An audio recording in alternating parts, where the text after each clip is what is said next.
John Fitzgerald Kennedy, do solemnly swear I, John Fitzgerald Kennedy, do solemnly swear that you will faithfully execute the office of President of the United States that I will faithfully execute the office of President of the United States and will, to the best of your ability, and will, to the best of my ability, preserve, protect, and defend the Constitution of the United States. preserve, protect, and defend the Constitution of the United States. So help you God.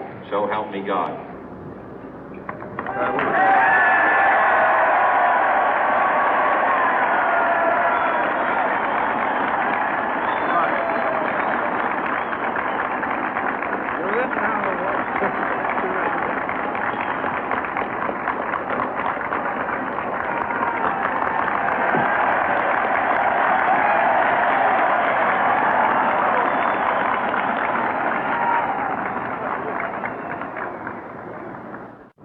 Vice President Johnson, Mr. Speaker, Mr. Chief Justice, President Eisenhower, Vice President Nixon, President Truman, Reverend clergy, fellow citizens. We observe today not a victory of party, but a celebration of freedom, symbolizing an end as well as a beginning, signifying renewal as well as change. For I have sworn before you and Almighty God the same solemn oath our forebears prescribed nearly a century and 3/4 ago. The world is very different now, for man holds in his mortal hands the power to abolish all forms of human poverty and all forms of human life. And yet the same revolutionary beliefs for which our forebears fought are still at issue around the globe. The belief that the rights of man come not from the generosity of the state, but from the hand of God. We dare not forget today that we are the heirs of that first revolution.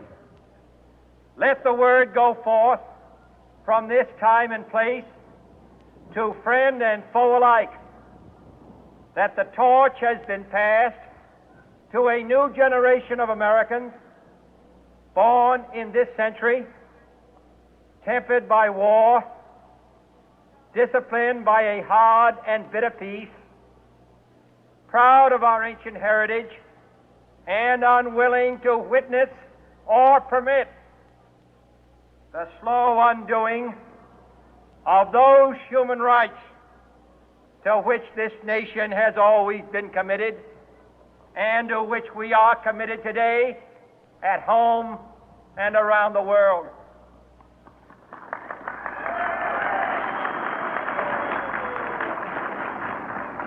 Let every nation know, whether it wishes us well or ill, that we shall pay any price, bear any burden, meet any hardship, support any friend, oppose any foe to assure the survival and the success of liberty.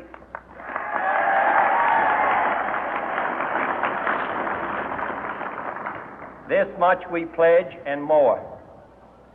To those old allies whose cultural and spiritual origins we share, we pledge the loyalty of faithful friends.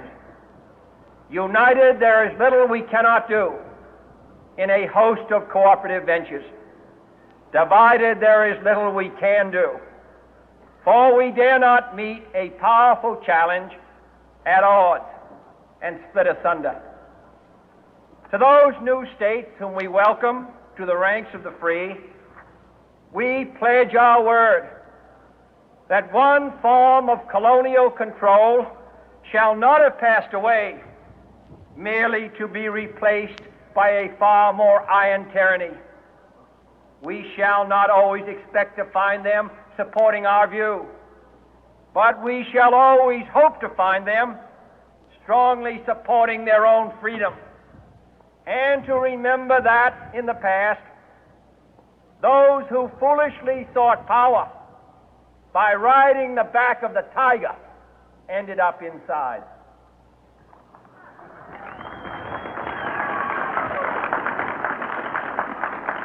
To those people in the huts and villages of half the globe struggling to break the bonds of mass misery, we pledge our best efforts to help them help themselves for whatever period is required, not because the communists may be doing it, not because we seek their votes, but because it is right.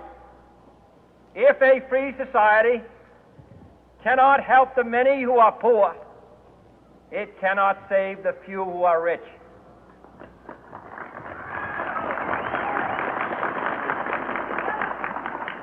To our sister republics south of our border, we offer a special pledge to convert our good words into good deeds, in a new alliance for progress, to assist free men and free governments in casting off the chains of poverty.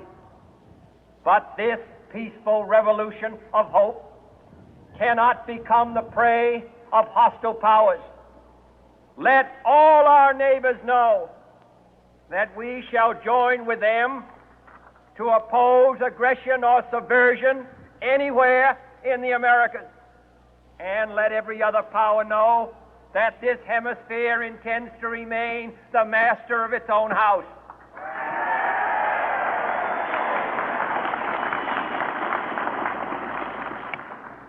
To that World Assembly of Sovereign States, the United Nations, our last best hope, in an age where the instruments of war have far outpaced the instruments of peace, we renew our pledge of support to prevent it from becoming merely a forum for invective, to strengthen its shield of the new and the weak, and to enlarge the area in which its writ may run. Finally, to those nations who would make themselves our adversary, we offer not a pledge, but a request that both sides begin anew the quest for peace. Before the dark powers of destruction, unleashed by science, engulf all humanity in planned or accidental self-destruction, we dare not tempt them with weakness, for only when our arms are sufficient beyond doubt can we be certain beyond doubt that they will never be employed. But neither can two great and powerful groups of nations take comfort from our present course, both sides overburdened by the cost of modern weapons, both rightly alarmed by the steady spread of the deadly atom, yet both racing to alter that uncertain balance of terror that stays the hand of mankind's final war. So let us begin anew, remembering on both sides that civility is not a sign of weakness, and sincerity is always subject to proof. Let us never negotiate out of fear, but let us never fear to negotiate.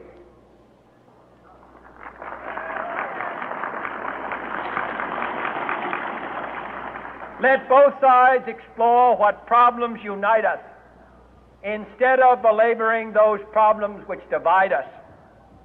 Let both sides, for the first time, formulate serious and precise proposals for the inspection and control of arms, and bring the absolute power to destroy other nations under the absolute control of all nations.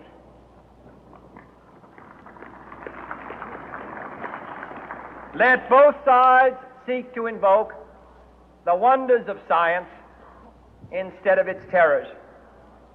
Together, let us explore the stars, conquer the deserts, eradicate disease, tap the ocean depth, and encourage the arts and commerce.